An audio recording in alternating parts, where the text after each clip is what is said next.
Good evening साथियों। आज मैं क्लास 11 का एक इम्पोर्टेंट चैप्टर स्टार्ट करने वाला हूँ, सेट्स।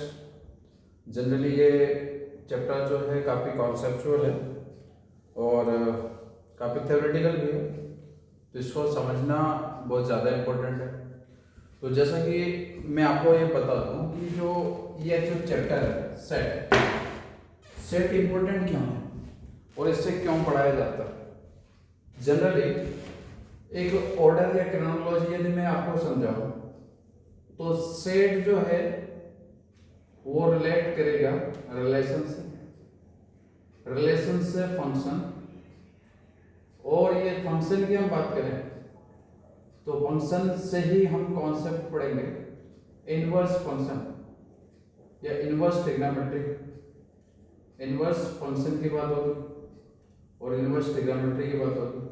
और ट्रिग्नोमेट्री यदि बात करें तो जैसे हम बात इंटीग्रेशन की बात की जाए या फिर मैं डेरिवेटिव की बात करूं, ठीक है, तो यहाँ पर भी हम कॉन्सेप्ट किसको लेंगे, यहाँ रिलेशन फंक्शन या इनवर्स ट्रिग्नोमेट्री या इनवर्स फंक्शन की बात होगी, ठीक है। तो ऑब्वियसली हम बात करते हैं कि सेट जो होता है वो रिलेशन के लिए पार्ट हुआ करेगा और रिलेशन से फंक्शन और फंक्शन से हम इनवर्स फंक्शन को समझेंगे, ठीक है। तो ये काफी इंपॉर्टेंट हो जाता है कि हम ये चैप्टर्स को आपस में क्या कनेक्ट करें और बेटर वे में या बेटर कॉन्सेप्ट को हम समझें, ठीक है। तो सबसे पहले यहाँ हम स्टार्ट करते हैं सेट चैप्टर, ठीक है। तो यहाँ सिंपल सा क्वेश्चन आता है कि सेट है क्या, एक्चुअली सेट है क्या। तो सेट को समझने से पहले हम समझेंगे कलेक्शन को, ठीक है। कलेक्शन का एक्चुअल मीन क्या है। तो जैसे सपोज दैट मैं बात करूं कि जैसे हमारे आसपास के कुछ ऑब्जेक्ट्स को यदि मैं ले लेता हूं, ठीक है, उन ऑब्जेक्ट्स को मैं ग्रुप में यदि डिवाइड करना स्टार्ट करूं, ठीक है, तो वो जो ग्रुप होगा, ग्रुप ऑफ ऑब्जेक्ट्स या फिर ग्रुप ऑफ एलिमेंट्स या ग्रुप ऑफ कंपोनेंट्स, उसी को क्या बोला जाएगा, कलेक्शन, ठीक है। फॉर एग्जांपल मैं यदि बात करूं कि सपोज दैट एक क्लासरूम है, उस क्लासरूम में टेबल्स हो गए, चेयर हो गए, ठीक है।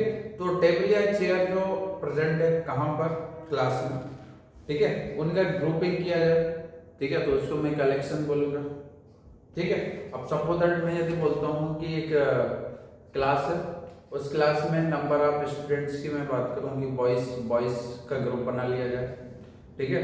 तो बॉयज के ग्रुप का जो बॉयज के ग्रुप को भी मैं क्या बोलूंगा, कलेक्शन बोलूंगा। तो ओवरऑल मिला के यहाँ पर मुझसे बोला जाए कि सर कलेक्शन का मतलब क्या, ठीक है। तो मैं बोलता हूँ group of elements, group of elements, group of elements को ही क्या बोल दूंगा मैं, कलेक्शन बोलूंगा, ठीक है। तो जो भी एलिमेंट्स होंगे उन एलिमेंट्स को मैं क्या बोलूंगा, कलेक्शन बोलूंगा, ठीक है। तो सिंपली मैंने ऐसे बात की, ठीक है। फॉर एग्जांपल मैं यहाँ पर एक कलेक्शन लेता हूँ, ये कलेक्शन हो गया, ठीक है।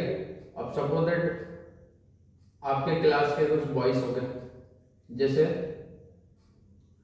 राहुल और प्रहलाद, और क्या हो जाए, रिंकू और नयन या नकुल, ठीक है। तो कुछ ये नेम हो गए, ठीक है, कुछ ये नेम हो गए, राहुल, प्रहलाद, रिंकू, नकुल, ठीक है। तो ये बॉयज हो गए।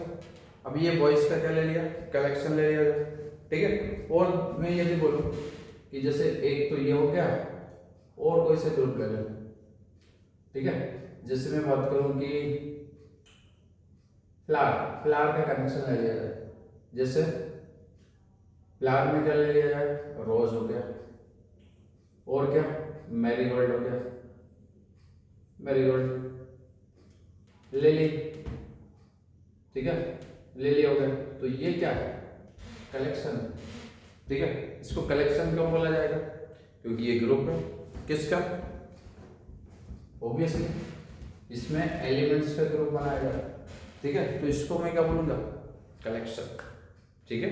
और जैसे मैं बोलूं कि मेरे पास बुक्स का कलेक्शन है, ठीक है, बुक्स का कलेक्शन मतलब ग्रुप ऑफ बुक्स प्रेजेंट है, ठीक है।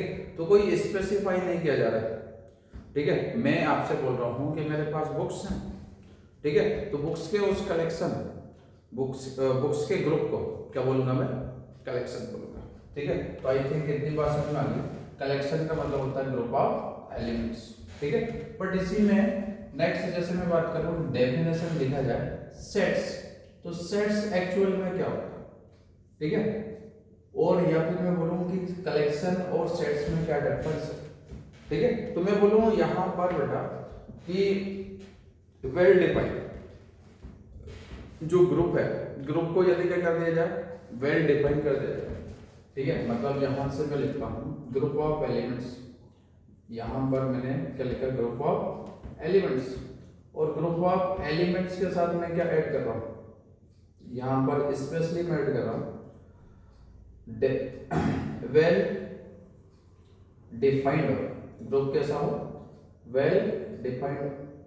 वेल डिफाइंड का मतलब क्या है, एक इसमें डेफिनेशन प्रेजेंट हो, ठीक है, और डेफिनेशन यदि प्रेजेंट है तो मैं उसको बोलूंगा यही क्या हो जाएगा, सेट, ठीक है। तो ओवरऑल यहां से अब मुझसे बोला जाए कि सर इसका डेफिनेशन दीजिए, सेट्स को डिफाइन कीजिए, ठीक है। तो सेट्स का रियल डेफिनेशन यदि मुझसे बोला जाए तो मैं बोलता हूं वेल डिफाइंड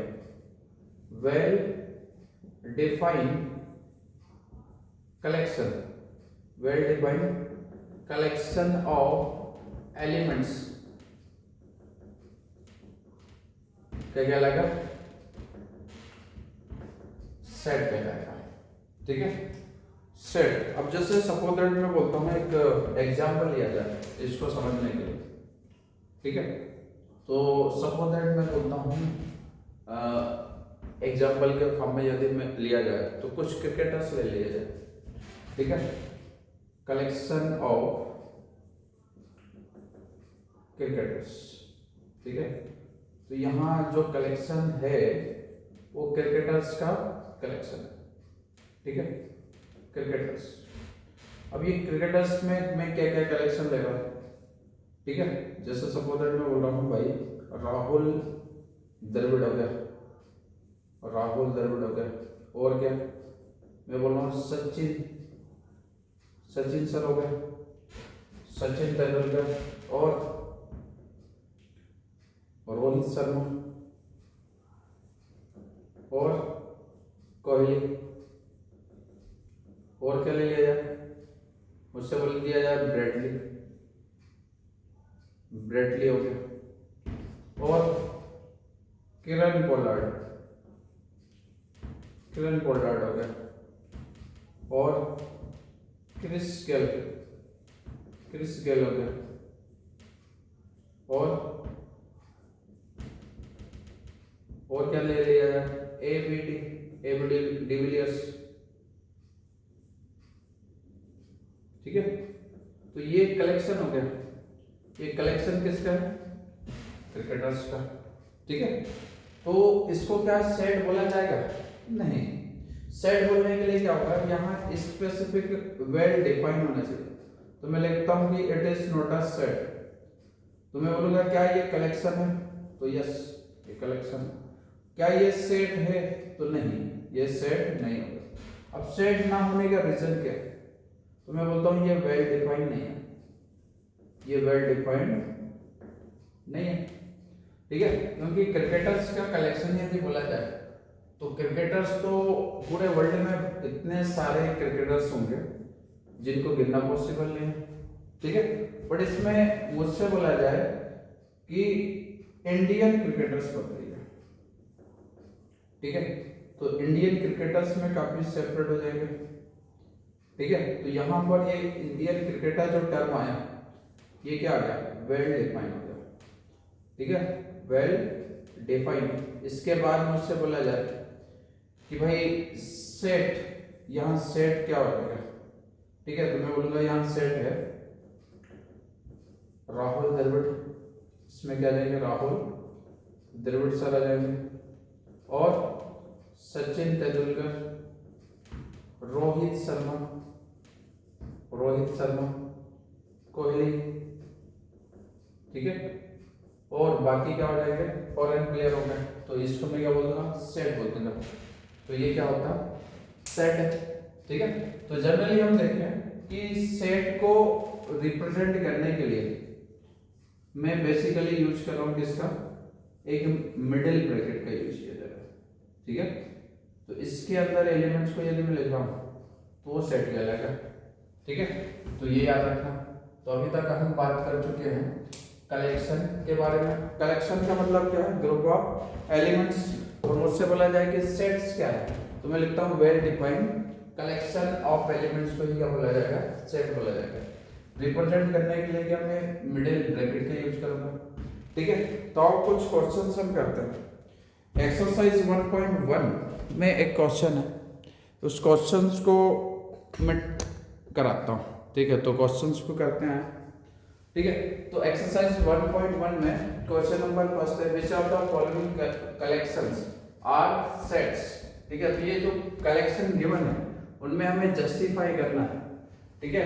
पहले तो बताना है कि कलेक्शन है या नहीं, और कलेक्शन नहीं है तो क्यों कलेक्शन नहीं है, और कलेक्शन है तो उसका रीजन, ठीक है। तो इसमें जैसे फर्स्ट क्वेश्चन आ रहा है, फर्स्ट क्वेश्चन में क्या बोला जा रहा है, a collection of natural number less than 50, ठीक है, ओके।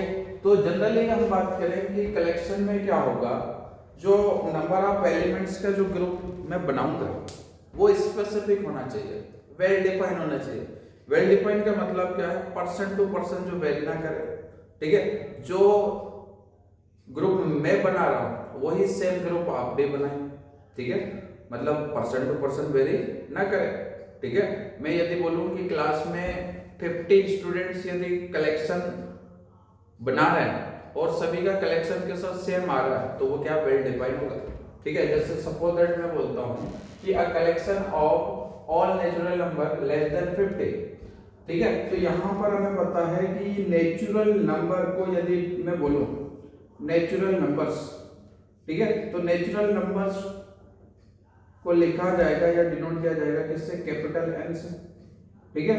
और इसको यदि मैं बोलूं कि हमें पता है नेचुरल नंबर 1 से स्टार्ट होते हैं, 1 2 3 4 और ये सो ऑन, और ये कहां तक, लेस देन 50 मतलब 49 तक आएगा, ठीक है। अब ये बताइए कि यहाँ पर ये जो ग्रुप बनाया जाएगा ये पर्सन टू पर्सन वेरी करेगा क्या, बिल्कुल नहीं, ठीक है।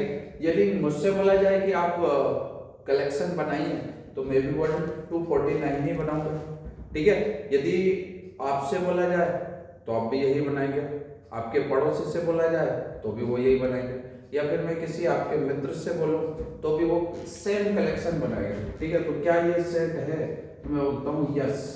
क्यों है, क्योंकि ये वेल डिफाइन है, ठीक है, ये वेल डिफाइन हो गया, ठीक। सेकंड नंबर, अब सेकंड नंबर में बोला जा रहा था collection of good hockey player in India, ठीक है। यहां से बोला जा रहा है गुड हॉकी प्लेयर, ठीक है। तो सिंपल सी बात है, यहाँ कहा क्या बोला जा रहा है, इंडिया के गुड हॉकी प्लेयर्स, ठीक है। तो गुड हॉकी प्लेयर्स का कलेक्शन यदि बनाया जाए तो हर एरिया से यदि मैं बात करूं सभी का व्यू डिफरेंट रहेगा। हो सकता है कि केरल में आप यदि जाएं, ठीक है, केरल के जो पर्सन्स हैं वहां पर क्या हॉकी ज्यादा खेलते हैं, ठीक है। तो उनसे बोलेंगे भाई आप बताइए आपकी नजर से जो हॉकी प्लेयर्स हैं वो बेस्ट हॉकी प्लेयर्स कौन से हैं, तो हो सकता है वो हॉकी प्लेयर्स की लिस्ट डिफरेंट बनाए, ठीक है। केरल वाले जो हैं उनका डिफरेंट हो सकता है, ठीक है। और हो सकता है मुझसे बोला जाए तो मैं अलग बनाऊं, ठीक है। तो पर्सन टू पर्सन क्या करेगा, वेरी करेगा। बट इसी में हॉकी प्लेयर में मैं यदि बोलता है कि कुछ कैरेक्टर इंक्लूड कर देता, मैं बोलता है कि डिफेंडर, ठीक है, डिफेंडर मतलब इंडियन टीम में जो हॉकी प्लेयर्स हैं वो बेस्ट डिफेंडर की लिस्ट आप बनाइए, ठीक है। तो वो कैसा हो जाएगा, वेल डिफाइन हो जाएगा, ठीक है। तो यहां से मैं बात करता हूं कि ये सेट नहीं होगा, ठीक है ना, इट इज नॉट सेट। अब सेट क्यों नहीं है, ठीक है, तो मैं बोलूंगा because it is not well defined, ठीक है, it is not well defined. अब ये वेल डिफाइंड नहीं है, तो वेल डिफाइंड नहीं है तो ये कलेक्शन मतलब सॉरी ये कलेक्शन जो है वो सेट नहीं होगा। ठीक है, थर्ड नंबर पर देखा जाए, थर्ड नंबर में क्या बोला था, collection of girls in your class. ठीक है, अब सिंपल सी बात है कि मैं मेरी क्लास में जो गर्ल्स हैं उनका यदि मैं लिस्ट बनाऊं तो ऑब्वियसली वो मैं बेटर वे में बता सकता हूँ कि कौन कौन सी गर्ल है। या फिर कोई दूसरा विजिटर बाहर से यदि आए और वो पूछेंगे कि भाई दिलीप सर के क्लास में जो स्टूडेंट्स हैं, गर्ल्स स्टूडेंट जो है उनकी लिस्ट हमें बनानी है, तो मेरी लिस्ट और जो अदर विजिटर है उनकी लिस्ट में क्या सिमिलरिटी देखने को मिलेगी। ठीक है, या फिर अदर जो पर्सन यदि क्या वो लिस्ट बनाता है तो ऑब्वियसली ये जो लिस्ट होगी वो कैसी होगी, सेम होगी। ठीक है, तो collection of girls in your class, या फिर मैं बोलूँ कि आप बताइए कि आपके क्लासमेट्स जो है वो गर्ल्स की लिस्ट बनाई है, तो वो कैसी होगी, स्पेसिफिक होगी। ठीक है ना, तो ये मैं बोलूंगा कि ये भी क्या है, ये सेट है, इट इज अ सेट। ठीक है, तो सेट होगा because it is well defined, it is well defined, ये वेल डिफाइंड होगा और वेल डिफाइंड है तो क्या होगा, सेट होगा। ठीक है, इसके बाद फोर्थ नंबर पर हम बात करें, collection of most talented writers of India.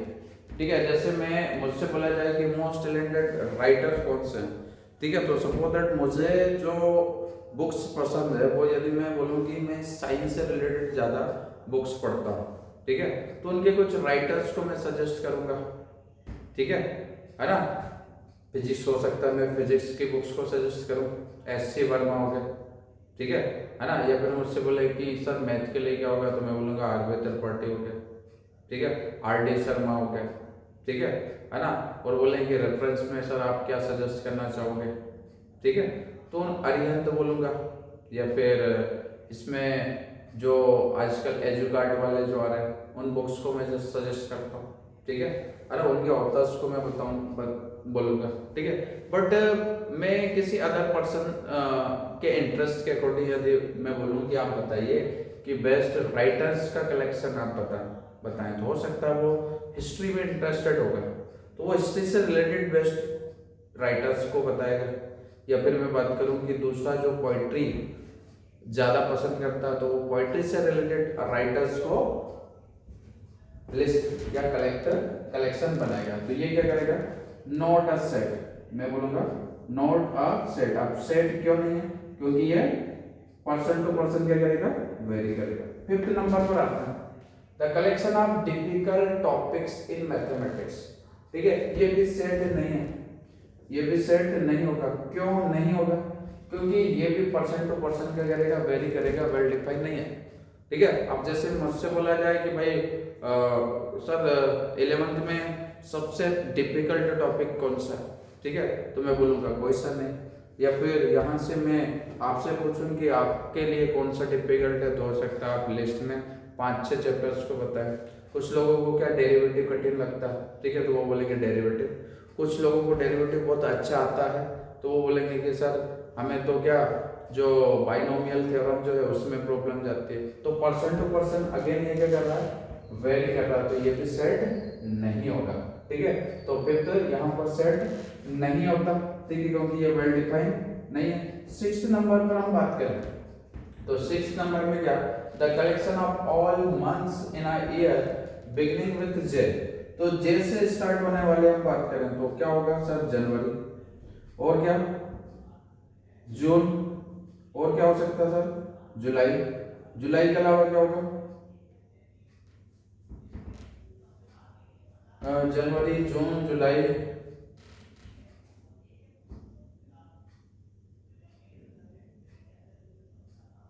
ठीक है, जनवरी, जून, जुलाई।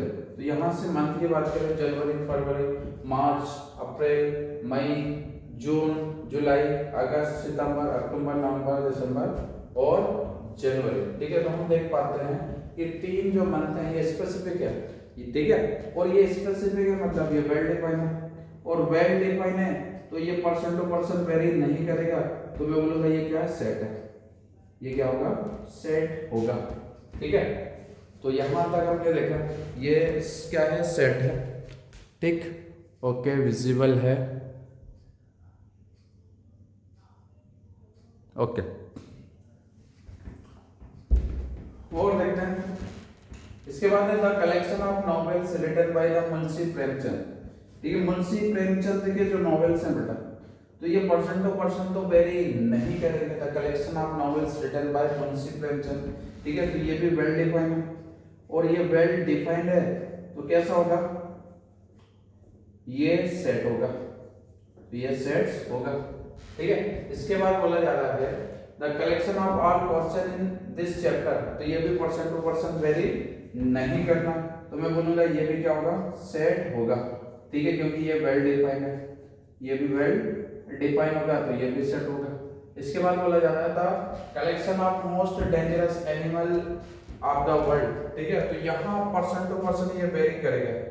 ठीक है, कैसे वेरी करता है सर, तो सपोज दैट मैं बोलता हूँ कि यहाँ पर कुछ जो गर्ल्स हैं, ठीक है, उनके लिए डेंजरस इन द सेंस की छिपकली, लिजर्ड, वो ज़्यादा डेंजरस टाइप का लगता है। जैसे उन्होंने देखा तो वो भागना स्टार्ट कर देते हैं। ठीक है, कुछ लोगों को कॉकरोच से डर लगता है। ठीक है, तो यहाँ से डेंजरस का मीन जो है, सेंस जो है होगा, वो कैसा, वेल डिफाइन नहीं होगा। ठीक है, अब ये वेल डिफाइन नहीं है। ठीक है, तो वेल डिफाइन नहीं है तो ये सेट भी नहीं होगा। ठीक है, तो ये सेट नहीं है। चलो नेक्स्ट है last, the collection of prime integer. Prime integers की बात करें तो प्राइम इंटीजर्स में कौन कौन से हो जाएंगे, जैसे 2 हो गया, और क्या होगा, 3 होगा, और 5, 7 एंड सो ऑन। ठीक है, तो ये पर्सन टू पर्सन वेरी नहीं करेगा, कैसा, वेल डिफाइन है, और वेल डिफाइन है तो मैं बोलूंगा ये क्या है, सेट होगा। ठीक है, तो हमने सबसे फर्स्ट स्टार्ट किया कि हमने डिफाइन किया कलेक्शन को, कलेक्शन के बाद हमने देखा डेफिनेशन ऑफ सेट, उसके बाद उसका रिप्रेजेंटेशन देखा, और कुछ क्वेश्चंस इससे रिलेटेड क्वेश्चंस हमने किए। ठीक है, अब इस चैप्टर में आगे बढ़ते हैं, कुछ क्वेश्चंस और करते हैं। ठीक है, सपोज दैट मेरे पास एक सेट है, एक गिवन सेट है। ठीक है, अब सेट के अंदर जो कंपोनेंट्स प्रेजेंट हुआ करते हैं उनको एलिमेंट्स बोला जाता है। ठीक है, अब ये एलिमेंट्स को मैं रिप्रेजेंट करूं, या फिर सपोज दैट मेरे पास एक सेट है।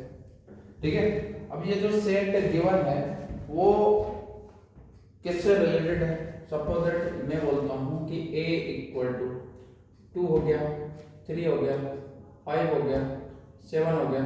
ठीक है, और मैं बोल रहा हूं यहाँ पर 11 हो गया। ठीक है, तो कितने एलिमेंट्स हैं, 2, 3, 5, 7, 11। ठीक है, तो कितने, 5 एलिमेंट्स गिवन है।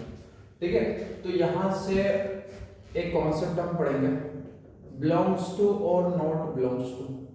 ठीक है, एक कॉन्सेप्ट है बिलोंग्स टू, और दूसरा नॉट बिलोंग्स टू। ठीक है, तो याद रहे बिलोंग्स टू के लिए सिंपल यूज करेंगे ये ई की तरह, इसको बोलते हैं एप्सिलॉन, एप्सिलॉन बोला जाएगा। ठीक है, और यदि वो रिप्रेजेंट या फिर में प्रेजेंट नहीं है तो मैं इसको बोलूंगा एप्सिलॉन नॉट, एप्सिलॉन नॉट बोल दिया जाएगा। ठीक है, तो मैं बोलता हूं कि 2 जो है वो पार्ट है किसका, सेट ए का, तो मैं बोलूंगा 2 बिलोंग्स टू सेट ए। मैं यदि बोलूं कि 3 जो है वो बिलोंग कर रहा है किससे, सेट ए से, यस करेक्ट है। 5 belongs to set A, correct है। 7 belongs to set A, correct है। 11 belongs to set A, correct है, बिल्कुल सही है। और देखें मैं यदि बोलूं कि 8 बिलोंग्स टू सेट ए, नहीं, इनकरेक्ट है, तो क्या होगा, 8 not belongs to set A. मुझसे बोला जाए 10 बिलोंग्स टू सेट ए, बिल्कुल नहीं। ठीक है, तो क्या होगा, 10 not belongs to set A. ठीक है, मुझसे बोला जाए कि यहाँ पर 11 बिलोंग्स टू सेट है, हाँ होगा। यदि मुझसे बोला जाए कि 13 बिलोंग्स टू सेट है तो मैं बोलूंगा नहीं। ठीक है, तो ये कुछ इस तरीके के क्वेश्चन भी हमें देखने को मिल सकता है। ठीक है, ओके, इसके बाद हम बात करते हैं कि रिप्रेजेंट किस तरीके से किया जाए। ठीक है, तो बोला जाए रिप्रेजेंटेशन ऑफ सेट्स, सेट्स को रिप्रेजेंट करने का है। ठीक है। तो सेट्स को रिप्रेजेंट करने के लिए दो फॉर्म हुआ करता है, एक होगा set builder form, set builder, और दूसरा हुआ करता है रोस्टर फॉर्म। ठीक है, फर्स्ट मैं बोल रहा हूं कि यहां पर होगा set builder form, set builder form, और दूसरा होगा रोस्टर फॉर्म, रोस्टर फॉर्म। ठीक है, set builder and roster form. अब सेट बिल्डर की यदि बात करें तो इसको रूल मेथड में बोला जाता है, इसी को क्या बोला जाएगा, रूल मेथड। ठीक है, इस रूल मेथड में एक्चुअली क्या हुआ करता है उसकी भी हम बात करते हैं। तो इसमें मैं बोलता हूं कि common properties of every element is written. ठीक है, इस में क्या लिखते हैं कि कॉमन प्रॉपर्टी को लिखा जाता है, common property of each element written.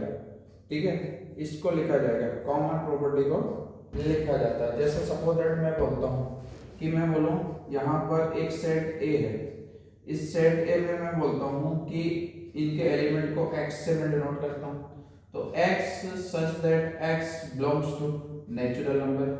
क्या है, नेचुरल नंबर, ये प्रॉपर्टी होगी। और यहां पर मैं बोलूं कि ये जो n है, ठीक है, n जो होगा वो लेस देन क्या होगा, 5 होगा, नहीं ग्रेटर देन ना बोल के मैं बोलूं कि यहां पर ये, हाँ 5 से लेस। ठीक है, ये जो x जो होगा इसको रिप्रेजेंट करने का जो वे रहेगा, मैं क्या लिखूंगा कि x किससे, नेचुरल नंबर से, इसको ऐसा लिखा जाए, x की बात हो रही है। ठीक है, x की जो वैल्यू होगी वो किस तरीके से लिखा जाए, तो यहां पर मैं लिखूं x की जो वैल्यू है वो 5 से लेस होगी और क्या 5 के इक्वल हो सकती है। तो इस तरीके से एक कॉमन प्रॉपर्टी मैंने लिखी। सपोज दैट एक और लिखा जाए, ठीक है, b इक्वल टू एक सेट लिया जाए b। ठीक है, इस b में मैं लिखता हूं कि x such that x belongs to क्या है, इंटीजर, ये इंटीजर नंबर, और ये इंटीजर नंबर है तो इसमें क्या है, ये -2 से स्टार्ट हो रहा है। ठीक है, और कहां तक जाएगा, और मैं बोलता हूं कि सपोज दैट ये जो है वो 4 तक जा रहा है। ठीक है, अब इनको मैं बोलता हूं कि ये इक्वल टू है, मतलब -2 को भी इंक्लूड करेंगे, तो -2 से स्टार्ट होगा और 4 तक जाएगा, और 4 को भी इंक्लूड किया जाएगा। एक और एग्जांपल लिया जाए, मैं बोलता हूं c equal to x such that x belongs to क्या है, यहां पर बोल दिया जाए कि ये होल नंबर है, और होल नंबर है तो इसमें मैं लिखता हूं कि ये है 5 से कैसा है, ये ग्रेटर है, बट ये कैसा 10 से कैसा है, लेस है, तो इस बार मैं इसको इंक्लूड नहीं करूंगा। ठीक है, चलो, तो ये तो सेट बिल्डर फॉर्म हो गया। सेट बिल्डर फॉर्म क्या, इसके बाद टेबुलर मेथड। ठीक है, इसको क्या बोला जाता है, टेबुलर मेथड बोला जाएगा। ठीक है, इस टेबुलर मेथड में एक्चुअली क्या करते हैं, टेबुलर मेथड की बात करें तो इसमें देखो सेट बिल्डर में तो क्या लिया जाता है, कॉमन फीचर को लिखते हैं।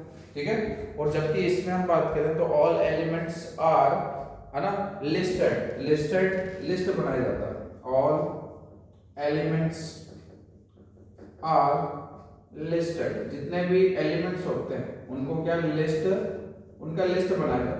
जैसे यहां से बात करें, इस वाले के लिए बात की जाए तो सेट ए हो गया। ठीक है, इसमें बोला जा रहा है कि क्या नेचुरल नंबर होगा, और क्या होगा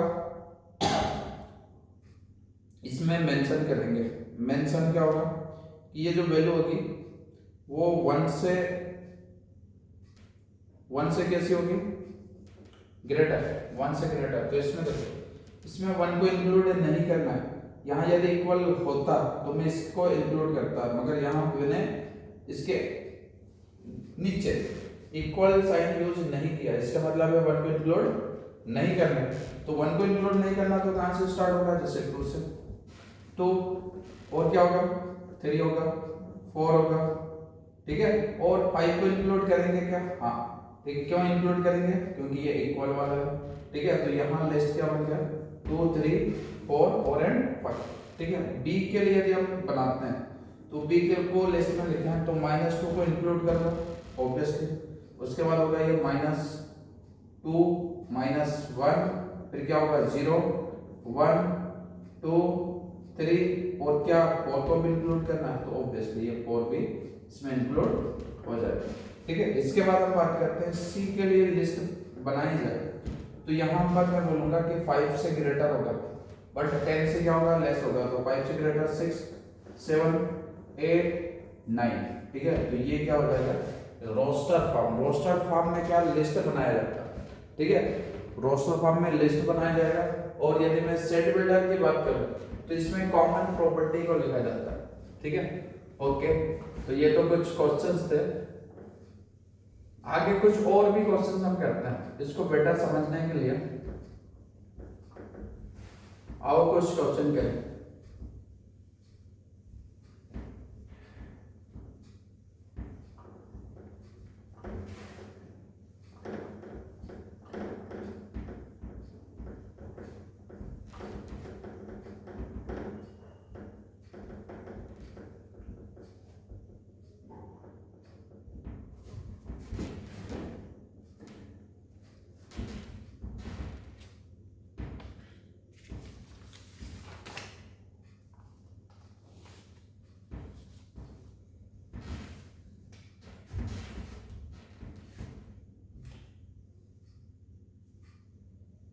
चलो देखो, जैसे कुछ क्वेश्चन करता हूं मैं।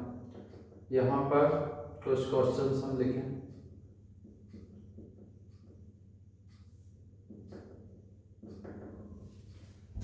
यहाँ question the set of square of integer.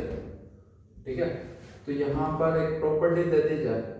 Property in the sense में बोल रहा हूँ कि सेट बिल्डर फॉर्म में दिया गया। ठीक है। सेट बिल्डर फॉर्म में दिया गया। जैसे मैं क्या बोलता हूँ, set of the set of square of integer, the set of squares of integer, squares of integer. ठीक है। तो ये तो ओनली डेफिनेशन टाइप में दे दी। ठीक है। इंटीजर्स का क्या स्क्वायर बोला जा रहा है। ठीक है। तो मैं बोलूँ कि इंटीजर में क्या क्या इंक्लूड करते हैं, माइनस और प्लस दोनों हो जाते हैं। तो यहाँ से बेसिकली मैं बोलूँ कि z यदि बोला जाए, ठीक है, तो z में हम लिखते हैं क्या, यहाँ -1। ठीक है। -1 +1।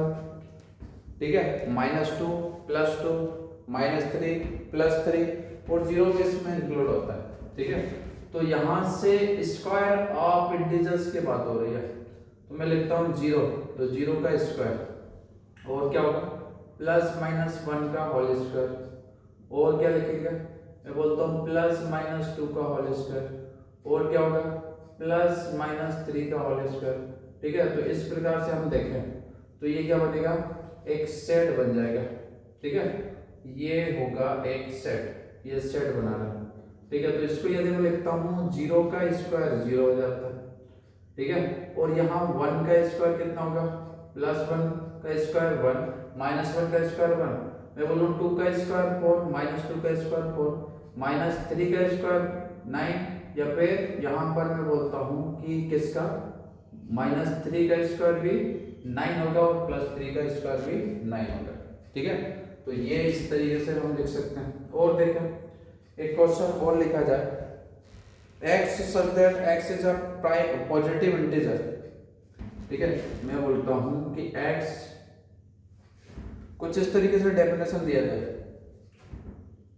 x such that x is an integer, x क्या है, एक integer, x is an integer। ठीक है।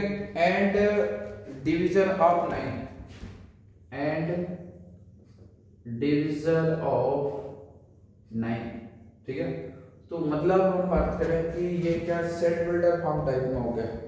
ठीक है। और इसको यदि मैं लिखूं कि ये क्या पॉजिटिव इंटीजर होगा। ठीक है। पॉजिटिव इंटीजर और डिवीजन ऑफ 9, तो इसको यदि मैं लिखूं तो मैं कुछ इस तरीके से लिखता हूं, ये क्या 9 जो है वो किससे 1 से डिवाइड होगा ऑब्वियसली। ठीक है। मैं बोल रहा हूँ कि 9 जो है और किससे डिवाइड हो सकता है, तो 3 से होगा और 9 खुद से भी डिवाइड हो जाता है, ठीक है। तो यहाँ सेट हो जाएगा 1 3 और 9, ठीक है।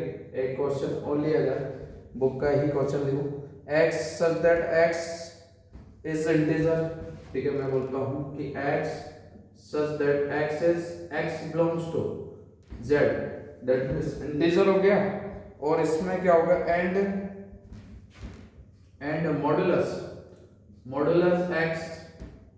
मॉडुलस x और ये लेस देन और इक्वल टू 2 बोला जाएगा, ठीक है। तो इसके लिए हम बनाए, ठीक है। तो यहाँ तो मॉडुलस की बात हो रही, बट यहाँ हम क्या क्या पुट कर सकते हैं, ठीक है। तो बोला जा रहा है लेस देन और इक्वल टू 2, लेस देन और इक्वल टू 2 हो रहा है। अब ये मॉडुलस की बात करें तो x की वैल्यू क्या क्या हो सकती है, 1 हो सकती है, 2 हो सकती है, ठीक है। बट इसमें मॉडुलस की बात करें तो -2 से स्टार्ट होगा, -2 -1 0 +1 और ये प्लस का 2, ठीक है। तो ये हो गया। और देखें और क्वेश्चन यदि हम करें, जैसे गिवन है x such that x belongs to integer, और इसमें गिवन है x स्क्वायर लेस देन 20, कुछ इस तरीके से दिया गया है। तो इसको यदि हम लिखते हैं, ये क्या है, इंटीजर है, तो इंटीजर होगा तो जैसे 0 का स्क्वायर 0। इसके बाद मैं लिखता हूँ -1 का स्क्वायर कितना होगा, 1, ठीक है। और क्या होगा, मैं बोलता हूँ कि 2 का स्क्वायर कितना, 4, और कितना यहाँ पर लिखा जाए तो मैं क्या लिख सकता हूँ, 4 लिख दिया, ठीक है। मतलब -4 लिख सकते हैं, तो -4 का स्क्वायर कितना, ठीक है। जैसे देखिए पॉजिटिव नेगेटिव दोनों, ठीक है। मतलब ये जो वैल्यू है वो क्या 20 से लेस ही होना चाहिए, 20 से ग्रेटर ना हो। तो मैं लिखता हूँ -4 यदि मैं पुट करूँ, -4 का स्क्वायर कितना, प्लस का 16। मुझसे बोला जाए -3 का स्क्वायर कितना, 9, -2 का स्क्वायर कितना, 4, -1 का स्क्वायर 1, इसके बाद 0, उसके बाद मैं लिखता हूँ +1 का स्क्वायर, 2 का स्क्वायर, 3 का स्क्वायर, 4 का स्क्वायर, और 5 का स्क्वायर नहीं लिखते, ठीक है। तो ये कुछ क्वेश्चंस हमने किए, ठीक। और देखते हैं, the set of all even natural numbers, ठीक है, कुछ ऐसा दिया जाए। ओके, तो इन क्वेश्चंस में हमने देखा कि हमें डिस्क्राइब करना था, ठीक है। हमें सेट नेक्स्ट टाइम में हम सेट से रिलेटेड ही कुछ क्वेश्चंस लेके आएंगे। उस सीरीज में हम क्वेश्चंस करेंगे, बुक के क्वेश्चंस को कराऊंगा मैं एनसीईआरटी के। आई थिंक ये वाला जो टॉपिक है आपको समझ में आया होगा। आज हमने कुछ कवर किया, सेट बिल्डर क्या होता है, रोस्टर फॉर्म क्या होता है, उससे रिलेटेड क्वेश्चंस किए, कलेक्शन को डिफाइन किया गया, डेफिनेशन बताया गया, ठीक है। और रिप्रेजेंटेशन कैसे करेंगे, कुछ क्वेश्चंस कर लिए, ठीक है। इसके बाद हम ये वाला जो सीरीज है, empty set, finite set, infinite set, equal set, equivalent set, subset और पावर सेट, और कुछ इंटरवल्स की डेफिनेशंस को हम देखेंगे और कुछ क्वेश्चंस को हम करेंगे, ठीक है। तो आई होप आपको ये सीरीज पसंद आ रही होगी। मैं ये सारे 11 के टॉपिक्स को मैं कवर करूंगा, और यदि आपको ये वीडियो पसंद आए, आप सबसे पहले प्लीज सब्सक्राइब कीजिए। Thank you.